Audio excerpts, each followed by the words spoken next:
श्रीमन्नारायण नारायण हरि हरि ओम। श्रीमन्नारायण नारायण हरि हरि ओम।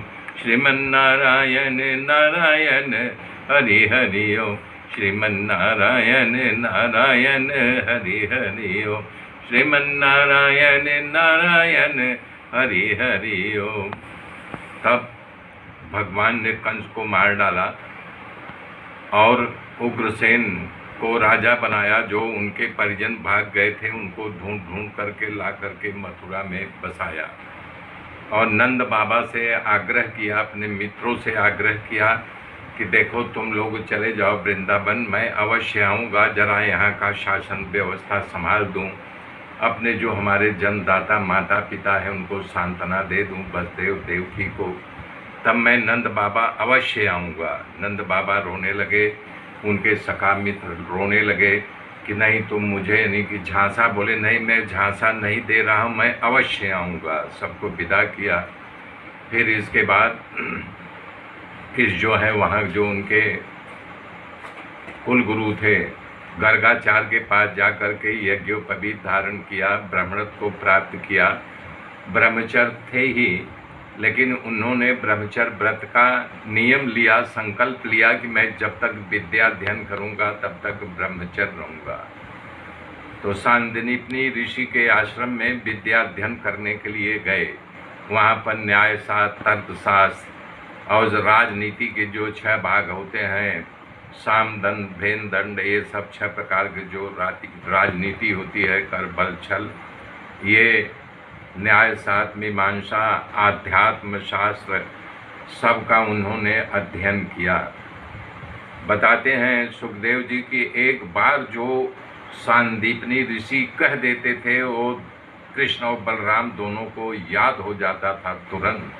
सारी विद्या के दाता तो वही है, परमेश्वर भगवान योगेश्वर श्री कृष्ण ही, लेकिन फिर भी माया दिखाने के लिए जो मानव देह धारण किए हैं, 64 दिन में 64 कलाओं को आत्मसात किया था, 64 प्रकार की विद्याओं को। जैसे घर बनाना, कुआं बनाना, फूल से यानी कि बिस्तर बनाना, फूल की माला बनाना, फूल और चावल मिला करके भगवान की पूजा करना, और इस प्रकार से सोना चांदी बनाना, सोना चांदी के आभूषण बनाना, बर्तन बनाना, मिट्टी के बर्तन जैसे तमाम प्रकार के होते हैं, हाड़ी नेवर पुड़वा बनाना, सोना चांदी के आभूषण बनाना, बर्तन बनाना, मिट्टी के बर्तन जैसे तमाम प्रकार के होते हैं, हाड़ी नेवर पुड़वा गगरी, XYZ जितने बर्तन हुआ करते आज हैं, तब भी उन्होंने ही बनाना सिखाया था, सीखा भी था। सांदीपनि ऋषि के यहाँ धनुष बाण बनाना, धनुष चलाना सीखना, तीर कमान कैसे संभाला जाता है, भोजन नाना प्रकार का भोजन बनाना, और उसको चखने की कला भी उनके अंदर थी। नाटक लिखना, नाटक करना, जादूगरी का खेल बताना, किसी के मन की बात जान लेना, उनके दाएं बाएं एक कला होती है। जैसे यानी कि आप भी जान सकते हो, अगर आपकी एकाग्रता बढ़ जाए तो किसी के मन की बात 5 मिनट में आप जान लोगे, अवलोकन कर लोगे। इस प्रकार से भूत प्रेत को अपने वश में करना, जादू किसी को ऊपर प्रभावित करके उसको अपने वश में कर लेना, वशीकरण की विद्या उनके अंदर तो सहज ही थी। तंत्र विद्या, तंत्र क्या है, मंत्र को किस ढंग से हम साध्य करें को तंत्र बन जाए, इस प्रकार से 64 दिन में भगवान ने 64 कलाओं को सीखा था। अद्भुत बात थी। लोग अपना पूरा जीवन लगा देते हैं, लेकिन भगवान 64 दिन में 64 विद्याओं को सीखा था।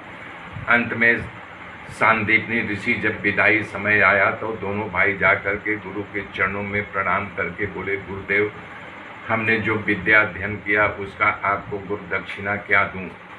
तो सांदीपनि ऋषि रोने लगे, बोले बताइए। जगत के जानने वाले, जगत को प्रकट करने वाले, जगत जिसके आश्रय है, वो हमें सबसे बड़ी बात है कि मैं उनका गुरु बना और हमसे शिष्यता को प्राप्त किया, हमें ये मिल गया। तो बार बार कहने पर सांदीपनि पत्नी उनकी जो थी उनको ले गई अलग, बोले आप ऐसा कैसा कर रहे हो, इनसे कुछ मांग लेना चाहिए। तो बोले तुम्हें जो मांगना हो मांग लो। तब वो बाहर आती हैं, बोले देखो कृष्ण और बलराम। हमारी एक इच्छा है, हम लोग जो है प्रभास क्षेत्र गए थे, वहाँ हमारा पुत्र जो है दरिया में डूब के मर गया, उसी के ला दो। आगे की गाथा कल जोड़ूंगा, तब तक के लिए जय श्री राम।